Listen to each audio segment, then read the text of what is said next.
Irmãos, vamos abrir a palavra de Deus no Evangelho de João, capítulo 6. Hoje temos a volta aí dos irmãos que estavam enfermos ou alguém da família enfermo, graças a Deus, recuperando a nossa presença, a nossa frequência. A igreja não deve nunca deixar de orar pela situação em que nós estamos vivendo. Hoje estou mais feliz, a Ariane está aqui, voltando à igreja, graças a Deus por isso. Depois de um longo período aí, tanto no hospital como em casa, se cuidando, ainda está, obviamente, em recuperação. Mas Deus é bom e nós testemunhamos das bondades de Deus constantemente na nossa vida. Vamos abrir a palavra, Evangelho de João, capítulo 6. Hoje nós vamos ler e meditar do verso 1 ao verso 15. Evangelho de João, capítulo 6, do verso 1 ao verso 15, diz assim: Depois dessas coisas, Jesus atravessou o mar da Galileia, que é o de Tiberíades. Uma grande multidão o seguia, porque tinham visto os sinais que ele fazia na cura dos enfermos. Então, Jesus subiu ao monte e sentou-se ali com os seus discípulos. Ora, a Páscoa, festa dos judeus, estava próxima. Então Jesus, erguendo os olhos e vendo que uma grande multidão se aproximava, disse a Filipe: Onde compraremos pão para lhes dar de comer? Mas Jesus dizia isto para testá-lo, porque sabia o que estava para fazer. Filipe respondeu: Nem mesmo 200 denários de pão seriam suficientes para que cada um recebesse um pedaço. Um dos discípulos, chamando André, irmão de Simão Pedro, disse a Jesus: Aqui está um menino que tem 5 pães de cevada e 2 peixinhos. Mas o que é isto para tanta gente? Jesus disse: Façam com que todos se assentem no chão. Havia muita relva naquele lugar. Assim, os homens se assentaram e eram quase 5.000. Então Jesus pegou os pães e, tendo dado graças, distribuiu-os entre eles, e também igualmente os peixes, tanto quanto queriam. E quando já estavam satisfeitos, Jesus disse aos seus discípulos: Recolham os pedaços que sobraram, para que nada se perca. Assim, pois, o fizeram e encheram 12 cestos de pedaços de 5 pães de cevada, que sobraram depois que todos tinham comido. Quando as pessoas viram o sinal que Jesus havia feito, disseram: Este é verdadeiramente o profeta que devia vir ao mundo. Jesus ficou sabendo que estavam para vir com a intenção de fazê-lo rei à força. Então, ele se retirou outra vez sozinho para o monte. Vamos orar, irmãos? Vamos pedir a graça do Senhor sobre a nossa vida. Vou pedir ao diácono Pedro, hoje é diácono, não presbítero, para que possa interceder e orar, pela nossa mensagem, por esse momento de compartilhar da palavra de Deus. Vamos orar, irmãos. Santo Deus, poderoso, te agradecemos e te louvamos pelas nossas vidas, pelo teu cuidado e tua proteção. Nesse momento, queremos te pedir que o Senhor abra nossas mentes e nossos corações para receber a tua palavra, que ela venha frutificar em nossas vidas, Senhor, começando por hoje e até nosso último dia. Amém. A cada dia nós vamos te buscar de todo o coração, te buscar mais e compreender o que o Senhor quer para nós. No nome de Jesus Cristo. Amém. Amém, amém.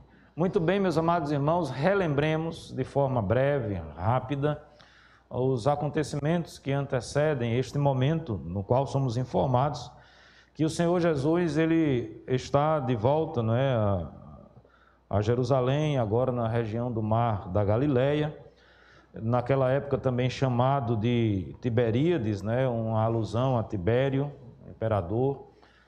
Isso se deu porque Herodes assim quis nomear, é o gesto político, é o gesto de agradar aquele que era soberano, que detinha o poder do império naquela época. Mas antes de chegar aqui, no momento em que nós somos apresentados, Jesus, lembrem os irmãos, já tinha estado em Caná da Galileia, ali tinha realizado um milagre, não é? Tinha ido a um casamento, às bodas, tinha transformado a água em vinho. Depois disso, Jesus continua o seu ministério de cura, de milagres, prodígios, de pregação, de elucidar, não é? Na perspectiva sempre de elucidar quem ele era, o que ele estava fazendo, qual o objetivo da sua vida. Os prodígios e sinais acompanhando o Senhor Jesus, sempre nessa ideia de que os sinais eles vão autenticar aquilo que o Senhor Jesus falava, não é? De fato mostrava o seu poder e quem ele era. Os irmãos lembram que ele cura o filho daquele alto oficial do rei, mesmo à distância. Os irmãos lembram também que ele cura aquele homem que estava ali no tanque de Betesda, assim conhecido, que tinha dificuldade de locomoção, mas nesse momento, então, ele foi confrontado por alguns judeus, porque ele tinha realizado essa cura. Os irmãos lembram qual foi o dia? Sábado.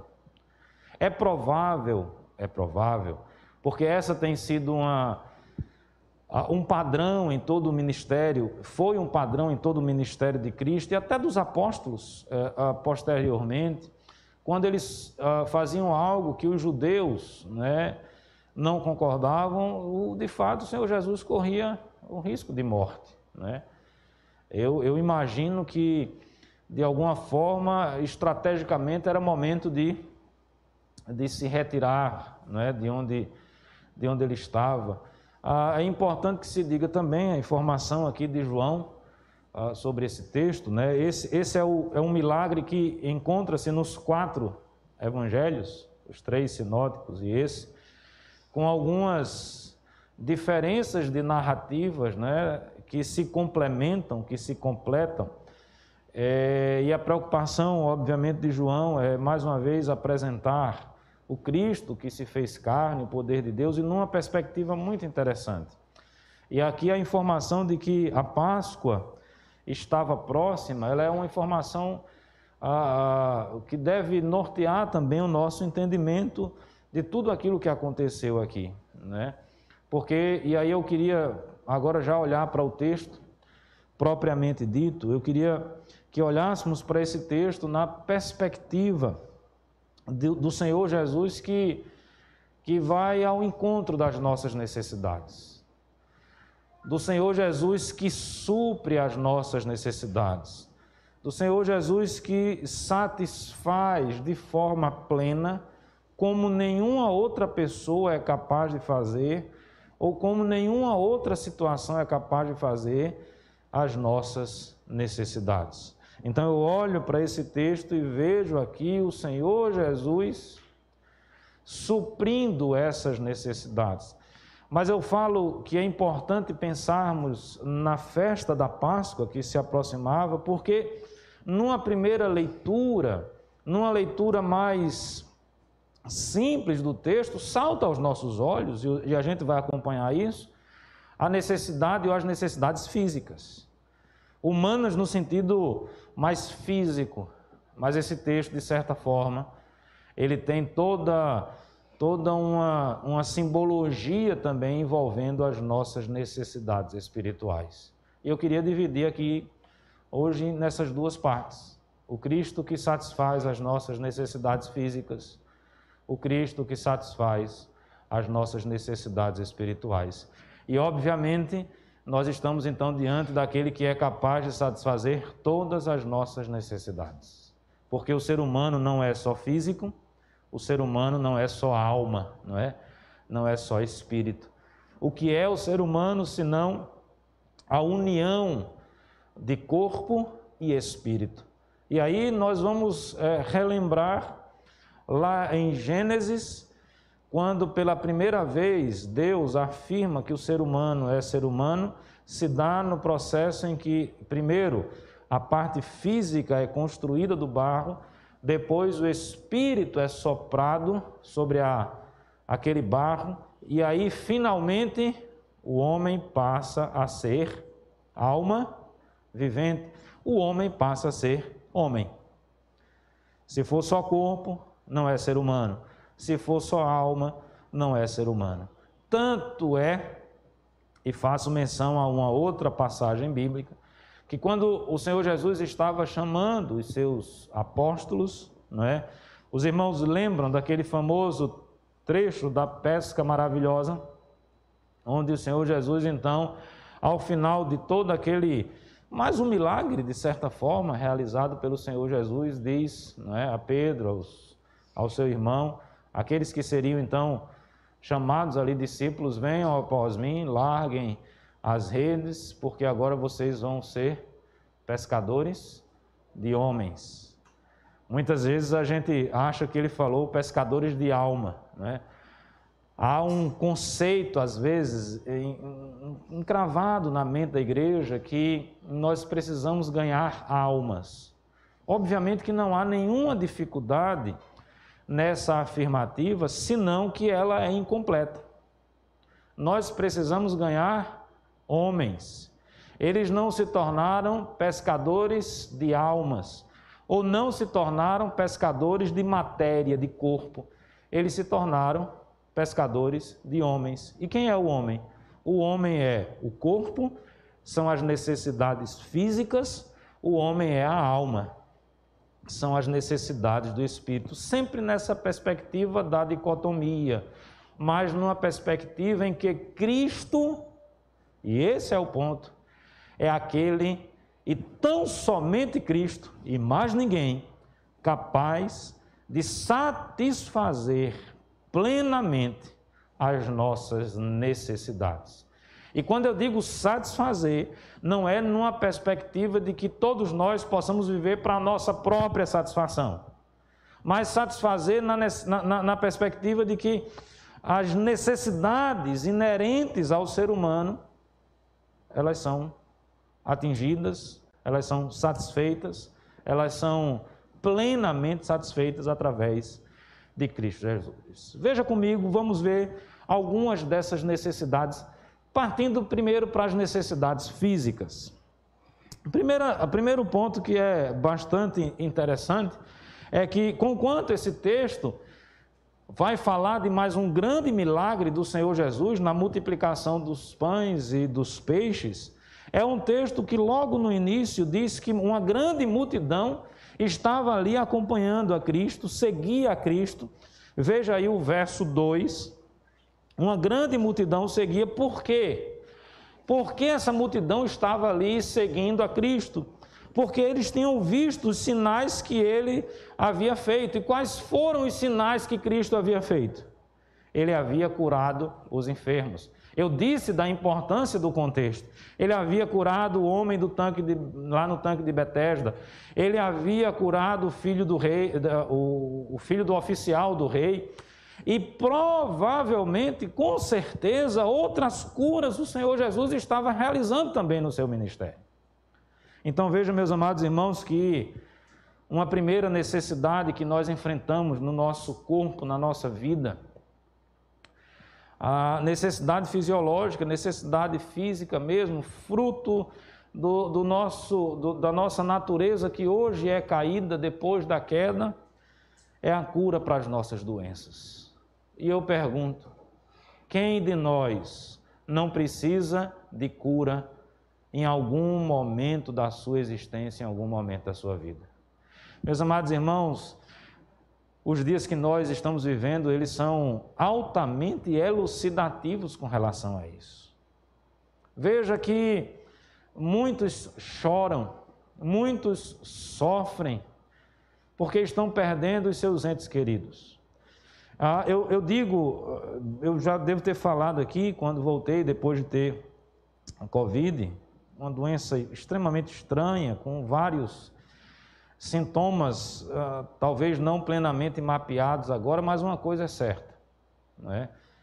Aqueles que são atingidos de forma mais violenta por esses sintomas só sabem o que sente, o que é essa doença, a força que ela tem, quem passa por esse processo. Como outras enfermidades também. quando nós sentimos na pele, porque uma coisa é você ouvir falar, uma coisa é você ouvir dizer, não é? Mas você sentir aqueles sintomas, não é? Você sentir a falta de ar, você sentir o abatimento do seu corpo, você sentir uma dor de cabeça quase que insuportável, né? Você sentir aquela angústia de espírito da alma, quando muitas vezes você vai ter uma doença que vai afetar também as suas emoções, e não apenas o biológico, a carne, não é? O físico. Então, quantas pessoas padecem dessa necessidade de cura nos nossos dias? Eu estou falando de algo que a gente está vivenciando, mas eu pergunto, a humanidade sempre precisou de cura. Nós, quando nos deparamos com a doença, nós somos apresentados de uma forma eloquente a respeito das nossas fraquezas, a respeito das nossas limitações. Os irmãos que tiveram, por exemplo, a Covid, que tiveram algum comprometimento pulmonar, ou que têm outras doenças, por exemplo, que afetam essa parte respiratória, sabem exatamente o que eu estou falando. Você querer, às vezes, andar daqui para ali e simplesmente não conseguir. Falta o fôlego, não é? É uma coisa impressionante. Algumas pessoas sequer conseguem se mexer na cama, não é? Mudar de lado, você está lá deitado, mudar de um lado para outro é como se você estivesse correndo uma maratona. Tal o esforço demandado no seu pulmão que não dá conta daquele negócio. Então veja, eu estou falando e mostrando claramente para todos nós que quando o Senhor Jesus, ele percorrendo as cidades, e os evangelhos nos ensinam isso, que era parte do seu ministério o ensino, era parte do seu ministério a proclamação do verdadeiro evangelho, daquilo que ele era, mas era parte fundamental do seu ministério também a cura. E por que isso, meus amados irmãos? Porque todos nós necessitamos disso. Todos nós precisamos, nós somos doentes. Nós vamos contrair doenças. A nossa natureza é fraca, a nossa natureza é limitada. E quantas vezes nós vamos nos deparar com a realidade em que a ciência não tem a última palavra, que a ciência não tem, por mais avançada e benéfica que ela seja, ela não tem a solução final para os nossos problemas. Quantas e quantas vezes nós vamos nos deparar que a nossa inteligência, os nossos recursos financeiros não serão eficazes para resolver os nossos problemas e as nossas necessidades. É nesse momento que entra a pessoa bendita do Senhor Jesus, curando, produzindo a transformação, produzindo a saúde que o nosso corpo precisa, se assim for da sua vontade. E eu acredito num Deus que ainda continua curando. Eu acredito num Deus que ainda continua agindo na natureza humana. Eu acredito num Deus que ainda continua suprindo as nossas necessidades físicas. A cura, meus amados irmãos, é uma necessidade que nós temos.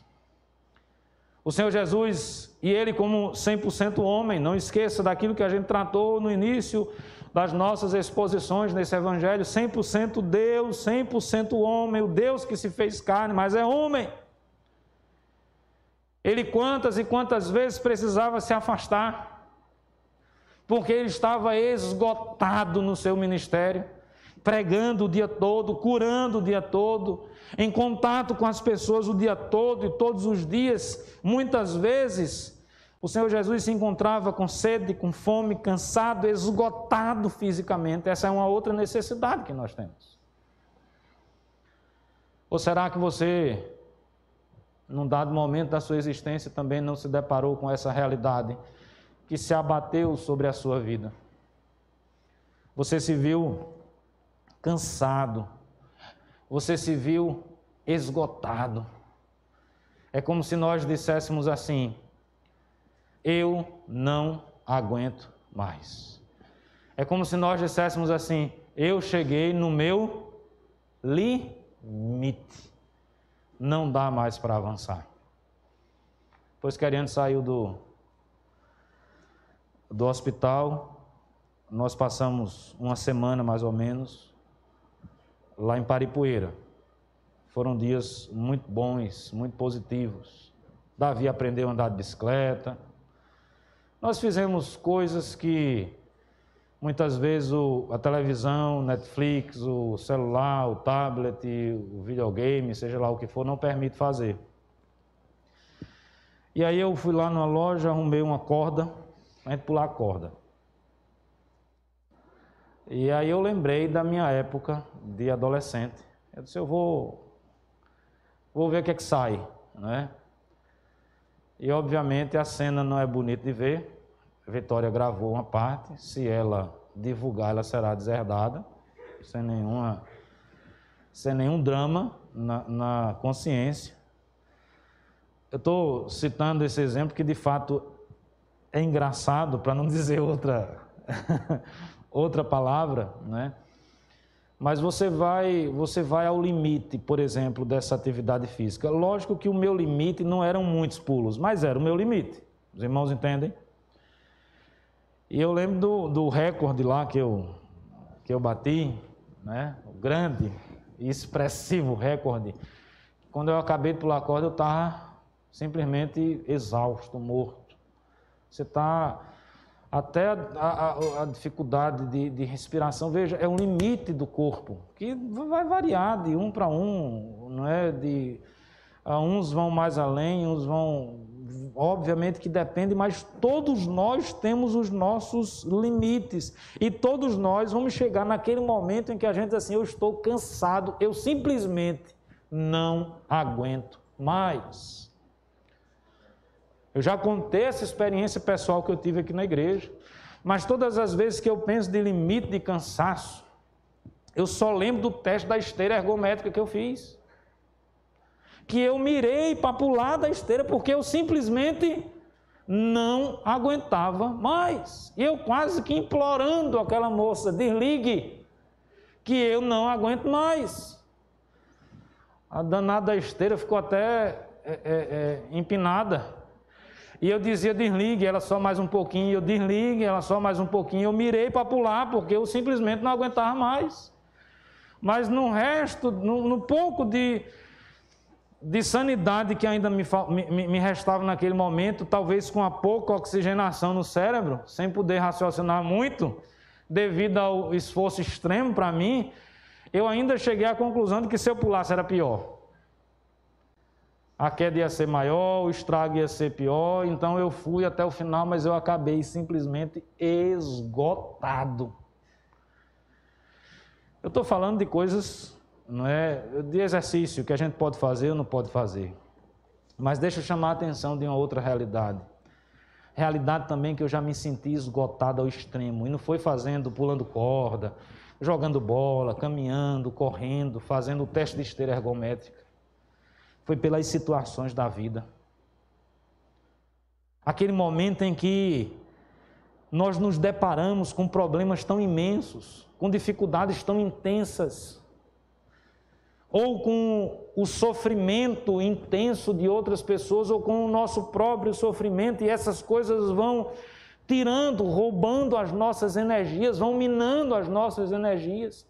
Em algumas circunstâncias, irmãos, nós chegamos àquele momento de um esgotamento total. Veja, o próprio Senhor Jesus cansava. O próprio Senhor Jesus mostrava sinais, muitas vezes, desse esgotamento físico, e aí sempre pensando no físico e no espírito, no físico e na alma. Às vezes ele também encontrava-se esgotado nesse aspecto. O que nós precisamos entender é que aqueles que confiam no Senhor terão as suas forças renovadas, subirão, voarão como as águias. É assim que a palavra de Deus nos ensina. O Senhor renova as nossas forças. O Senhor vem ao encontro das nossas necessidades.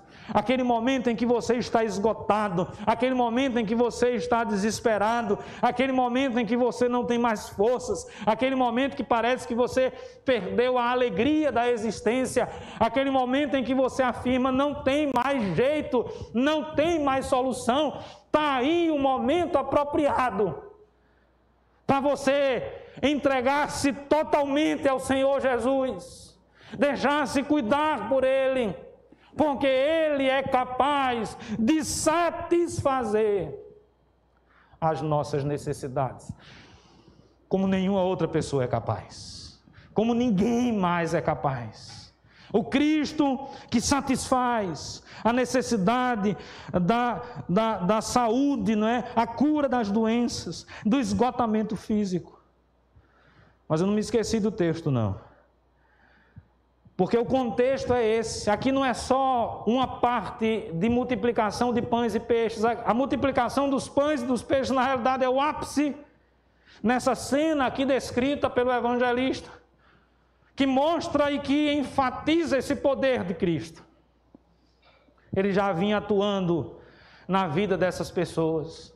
Ele já vem trabalhando, ele já vem melhorando a necessidade dessas pessoas. Mas nós, como seres humanos, nós temos outras necessidades. O texto diz que ali havia cerca de 5.000 pessoas. Elas estavam seguindo a Cristo para ouvir a pregação. Elas estavam seguindo a Cristo porque Ele estava realizando milagres. Eu imagino que nesse universo de 5.000 pessoas, tinha a porcentagem lá dos curiosos, tinha o grupo dos judeus, talvez, infiltrados só para ver o que ele ia falar. Mas eu não tenho dúvida que a grande maioria dessas 5.000 pessoas ali, contando apenas os homens, provavelmente bem mais, elas estavam ali por necessidade, porque elas estavam ouvindo uma palavra que trazia uma perspectiva de vida diferente.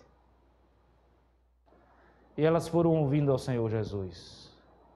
E depois de um tempo, meus irmãos, o corpo tem as suas necessidades. Elas sentiram o quê? Elas sentiram fome. Elas tinham fome. Se elas não estavam com fome, elas teriam fome.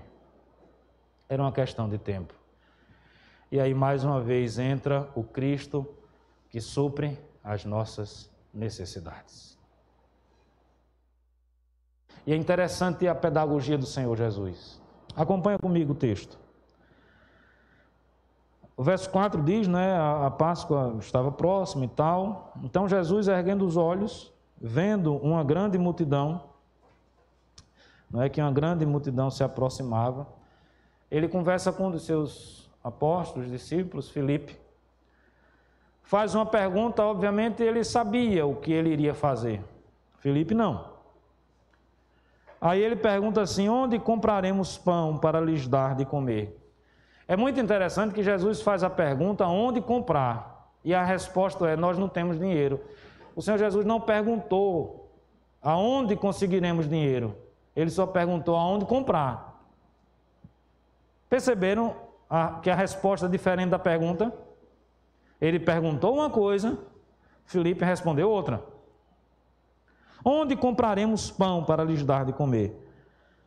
Jesus dizia isso para testá-lo. É como eu falei, Jesus já sabia o que ia realizar. Jesus já sabia tudo aquilo que aconteceria ali.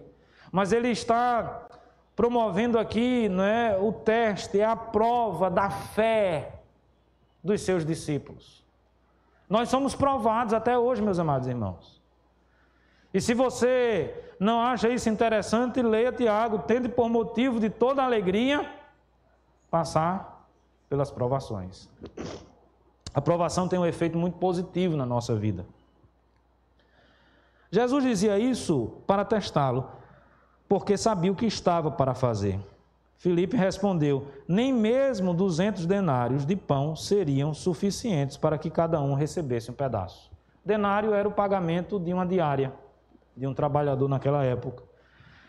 Então, no cálculo rápido aqui, como a gente diz, né, de padaria, talvez Filipe estivesse dizendo assim: olha, mesmo que a gente tivesse aqui 8 meses, em torno de 8 meses de pagamento, não seriam suficientes, de 7 a 8 meses, né, não seriam suficientes para a gente comprar toda a comida que o povo precisa.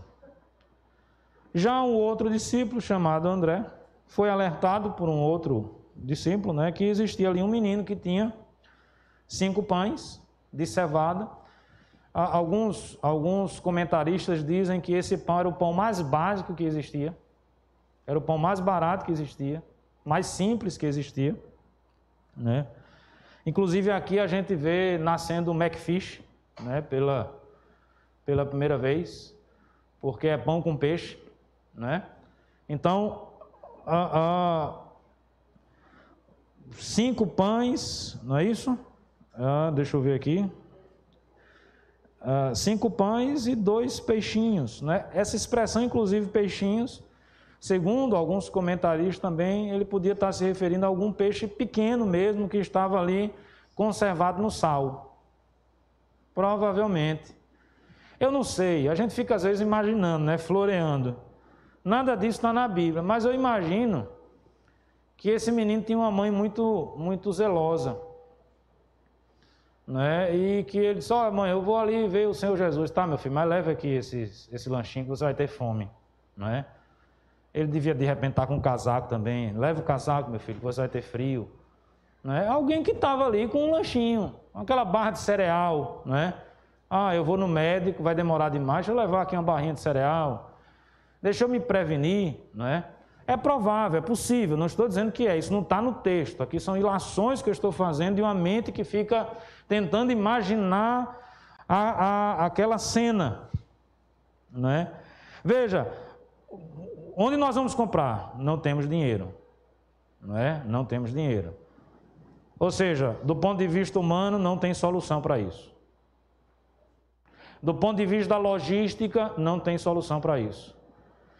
Do ponto de vista de todos os tratados que lidam sobre administração, organização, essa é uma situação que nós não prevemos. O Senhor Jesus está perguntando, confrontando seus discípulos: Senhor, não sabia que a gente tinha que dar comida a eles. Isso não foi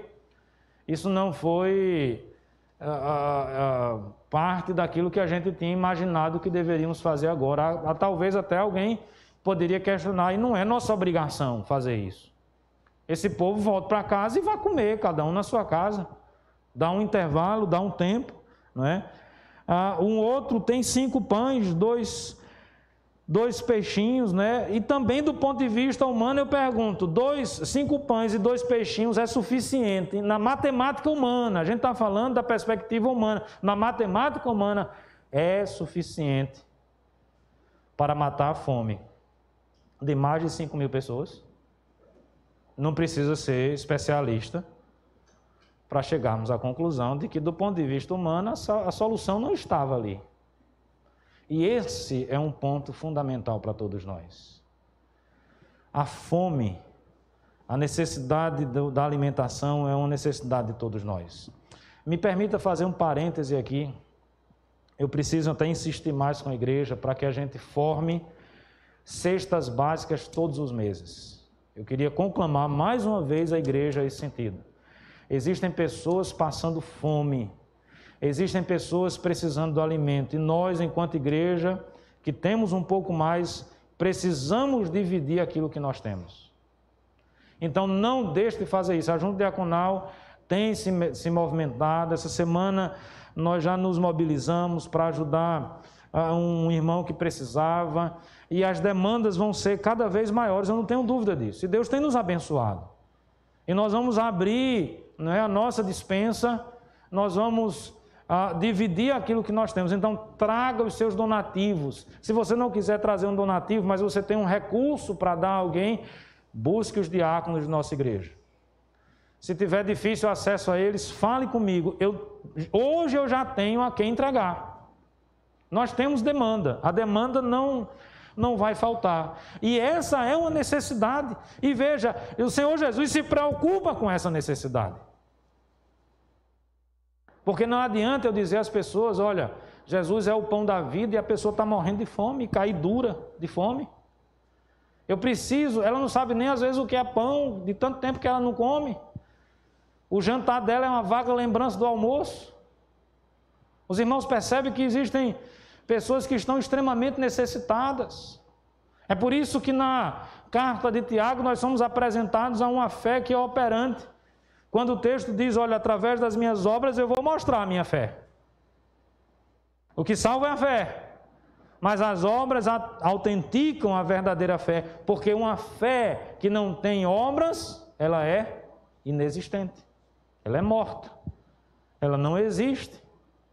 Conclamo a igreja, os meus irmãos, para que nós possamos nos juntar enquanto sétima igreja, pedindo a orientação de Deus, o direcionamento de Deus, a força de Deus, para que a gente possa alimentar aquelas pessoas que estão com fome, aquelas pessoas que passam necessidade.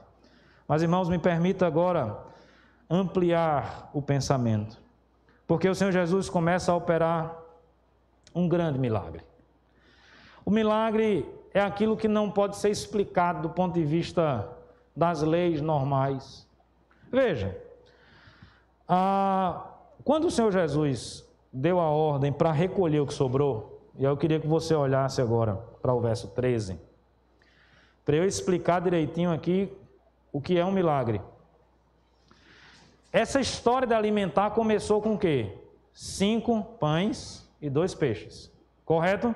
Estão acompanhando comigo? São números. Então vamos pensar em matemática, tá certo? Matemática é uma ciência que lida com as questões do dia a dia. Então, 5 pães, 2 peixinhos. Recolham o que sobrou. Eu já estou falando de resto, de sobra, o que é estranho, porque 5 pães e 2 peixes para 5.000 não era nem para dar. Imagine sobrar. Versículo 13. Assim, pois, o fizeram e encheram 12 cestos de pedaços. Olha, me chama a atenção essa expressão. De pedaços de outros pães e de outros peixes. De pedaços dos 5 pães de cevada que sobraram depois que tinham comido. A sobra foi de outros pães que chegaram, não é? Não. Pastor, como é que a gente explica isso? Milagre. Como é que explica isso? Do ponto de vista da física, não tem como explicar. Do ponto de vista da matemática, não tem como explicar. Do ponto de vista da biologia, não tem como explicar. Do ponto de vista da lógica, não tem como explicar. Eu não tenho outra explicação senão chamar isso de milagre. Aí, agora, nós entramos numa matéria que é matéria de fé. Ou você acredita em milagre, ou você não acredita em milagre. Existem muitas pessoas que têm como ideologia de vida, por exemplo, não é, pensamentos e ideologias que são chamadas de materialismo, ou materialistas. Uma das grandes características, e o nome já está dizendo, do materialismo é não acreditar no transcendente. É não acreditar que isso pode acontecer. Não é? Talvez o materialismo mais difundido aí, divulgado e ensinado no mundo, e especialmente no nosso país, seja o marxismo. Não é? Materialismo cultural, assim chamado, a perspectiva de que não existe. Lembre-se, Deus está morto. Lembra que Nietzsche, que não está vivo, matou Deus? Que está vivo? Não é? Então, assim, a ideia é tira a possibilidade do sagrado, tira o milagre. Não é? E interessante que essas teorias, elas adentraram na igreja com uma linguagem até bonita. Nós precisamos alimentar quem tem fome. E quem questiona isso? E quem é contra isso? Mas chega um momento que nós vamos precisar do milagre. Chega um momento em que as nossas forças não serão suficientes. É por isso que, por exemplo, quando nós pensamos na teologia da libertação, nós pensamos numa teologia que é contrária à palavra de Deus, porque ela reduz ao Evangelho a questões meramente materiais. É materialismo.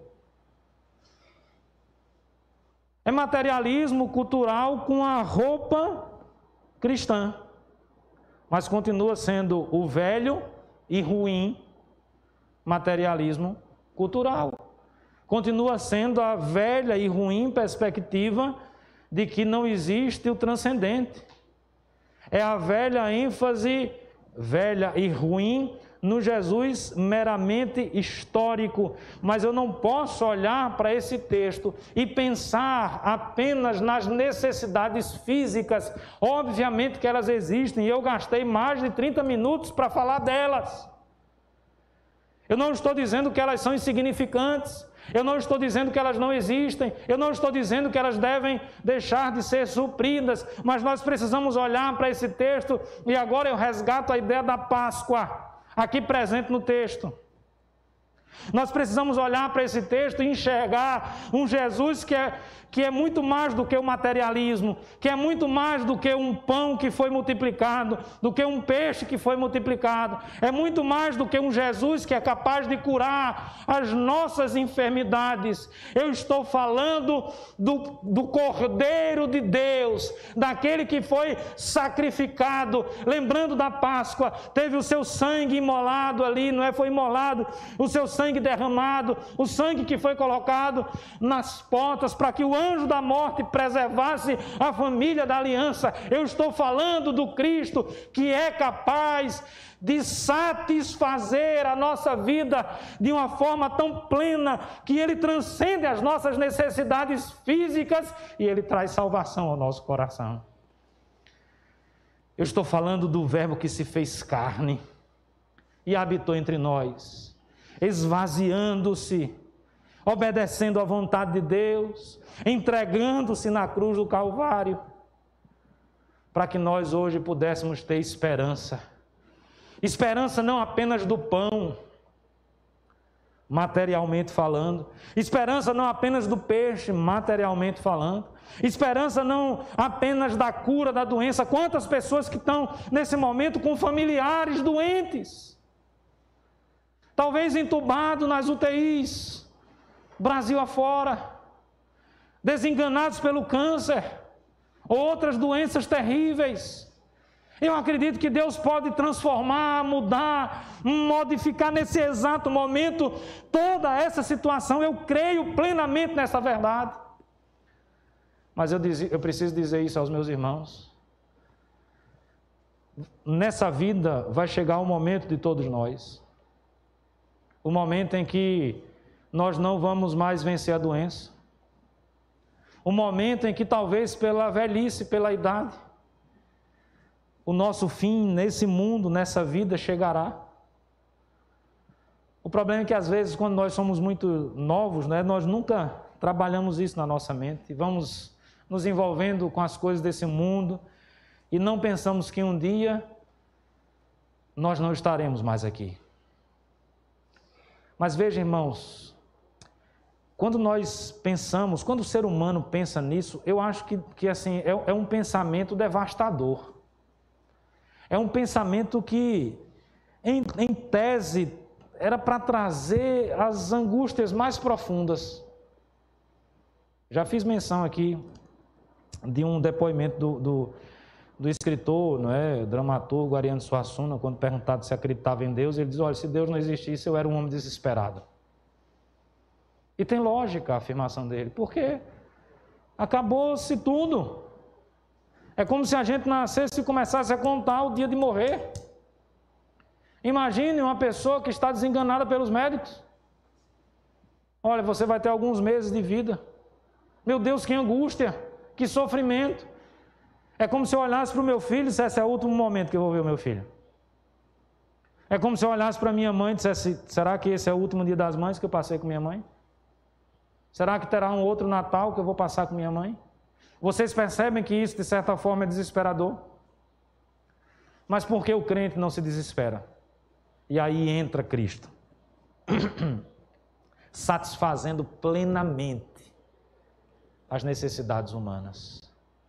Nós não nos desesperamos porque um dia Cristo entregou a sua vida por nós. nós fomos lavados e remidos pelo sangue do Cordeiro. E hoje nós temos a convicção de que o nosso Cristo venceu a morte.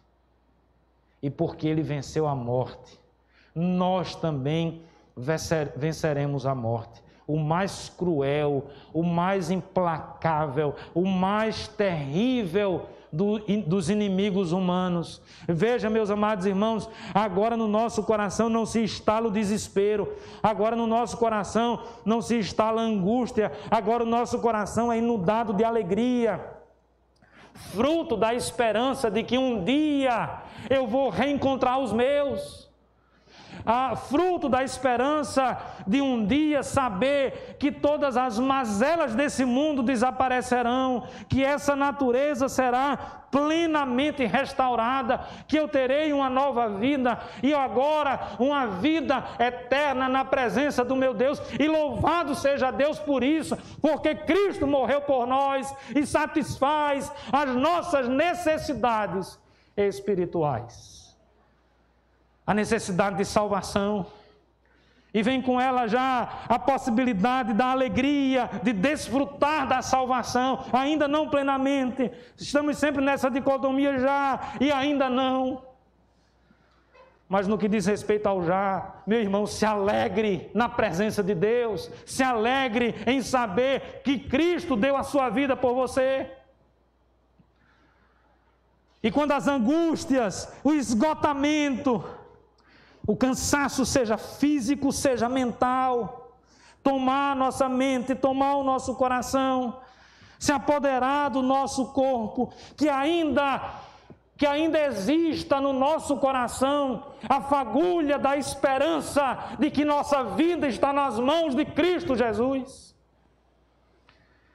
que Ele é o Senhor que venceu a morte, que Ele é o Verbo de Deus que se fez carne e habitou entre nós, que é aquele que vai nos fazer um dia respirar, não mais mecanicamente entubado no UTI, mas respirar, e muito mais do que respirar, cantar, bendizer, louvar o seu excelso nome nas mansões celestiais. Maranata, vem Senhor Jesus.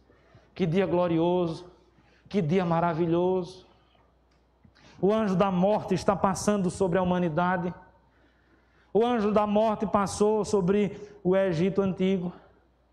A Páscoa se dá no momento e é criada a partir da ideia de que o Cordeiro foi imolado. O seu sangue foi derramado e através do Cordeiro, ao invés de existir a morte, o que existe é a vida. Nós não falamos mais de morte, nós falamos de vida. O Evangelho são as boas novas. Se você ligar a sua televisão, na maioria dos canais, acessar sites de informação, você vai ter um contador de morte. Você ligar a rádio, morte, morte, morte, morte, morte. E o Evangelho está falando de vida, vida, vida, vida e vida em abundância. Pastor, que coisa maravilhosa. É maravilhoso mesmo. Pastor, o que é que eu preciso fazer? Você precisa entregar a sua vida a Cristo, meu irmão. Eu preciso entregar a minha vida a Cristo. E aí eu vou ficar esgotado. Mas Cristo vem ao meu encontro, curando, aliviando, produzindo aquilo que meu corpo precisa. E muito mais do que isso. Quando essa existência se chegar de fato ao fim, a grande coisa que nos é presenteada gratuitamente através de Cristo Jesus é a possibilidade da vida eterna. Eu faço um convite a você nessa manhã. Se você não entregou a sua vida a Cristo ainda, faça. Entrega o teu caminho ao Senhor.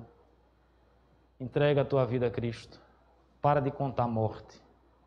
Vem para o lado daqueles que falam de vida. A morte que precisava ser realizada, ela foi feita. Foi a morte de Cristo.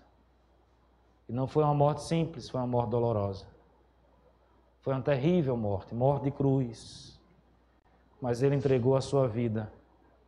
Ele se deu, Ele se doou, Ele se deixou imolar, para que todo aquele que nele crê não mais pereça eternamente, mas tenha uma vida que é eterna. É isso que você quer? É isso que você deseja? Ou será que você é alguém que vai viver essa vida efêmera pensando apenas nas coisas desse mundo? Se assim for, se Cristo não ressuscitou, se não existe vida após essa morte do ser humano, vã é a nossa fé, seremos os mais miseráveis de todos os homens, seremos tomados pelo desespero. É por isso que o cristão se alegra, mesmo em meio às dificuldades da vida. Porque mesmo subjugados aqui pelo pecado e pelo poder tirânico de homens ou do próprio Satanás, nós sabemos que o nosso Cristo venceu a morte. Meu irmão, entrega a tua vida nas mãos de Cristo. O que você está esperando para alcançar a felicidade?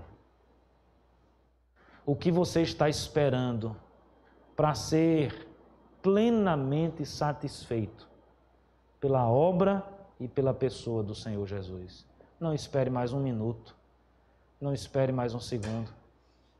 Vamos orar?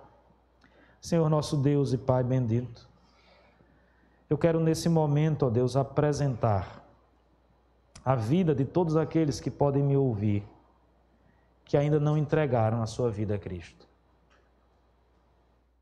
Ó Deus, Tu conheces, Tu sonda os nossos corações. Tu és soberano sobre isso, a salvação vem das Tuas mãos.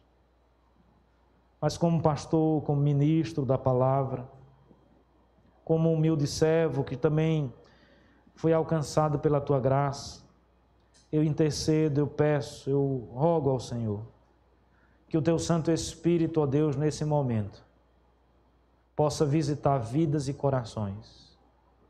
E se assim for da Tua vontade, que haja conversão, que haja novo nascimento, que haja transformação de vida para a glória do Teu nome. Nós cremos que Cristo, e tão somente Cristo, é capaz de suprir todas as nossas necessidades. Nós oramos assim em nome do Senhor Jesus. Amém. Amém. Amém.